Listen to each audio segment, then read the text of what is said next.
जी। तो ये जो आपको कड़क कड़क की आवाज़ आ रही है, ये वाकई बहुत ही खस्ता और बहुत ही मज़े के बने थे।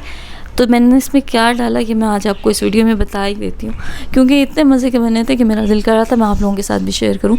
यार ये घर में सभी बनाते हैं, आलू के पतले पतले काट के आलू आलू के पकौड़े बना लिए, आलू के चिप्स बना लिए और बनते बहुत मज़े के हैं। यार इसमें एक सीक्रेट है, एक छोटा सा इंग्रेडिएंट मैंने ऐड किया है, तो उससे ये जो है ना इसका मज़ा दोबाला हो गया था। तो भाई मैं आप लोगों को कैसे ना बताऊँ, तो चलिए जी आप लोगों के साथ भी शेयर करती हूँ। आप वीडियो को देखते जाएँ।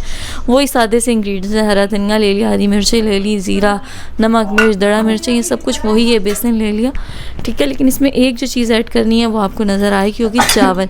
चावल धो के अच्छे तरीके से पानी में भिगो देने हैं, ठीक है। जब वो नरम पड़ जाएंगे उनका पेस्ट बना लेना है और जब बेसन तैयार हो जाएगा उसमें वो शामिल कर देना है।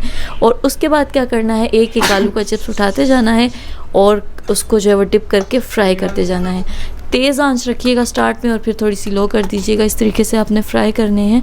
यकीन मानिए कोई मेहमान आए वो फटाफट बनते हैं और इतने मज़े के बनेंगे कि आपकी सभी तारीफ़ें करते जाएंगे कि भाई ये कैसे बनाए हैं। मैं सारी चीज़ें बहुत अच्छी नहीं बनाती, लेकिन कुछ कुछ चीज़ें मैं बहुत अच्छी बनाती हूँ। तो उसमें से एक ये भी था, मैंने आप लोगों को बता दिया। आप ट्राई कीजिएगा और मुझे बताइएगा कि कैसे बने हैं, ठीक है। तो मिलते हैं नेक्स्ट वीडियो में, तब तक के लिए अल्लाह हाफिज़, बाय बाय, टेक केयर।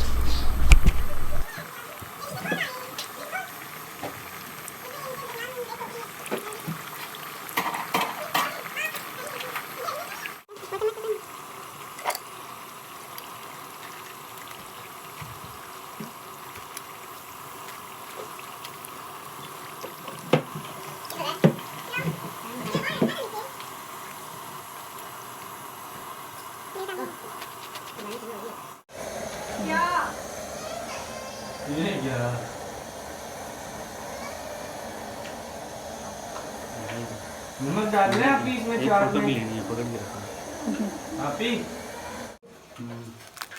उधर से रेस्ट भी तो करना है।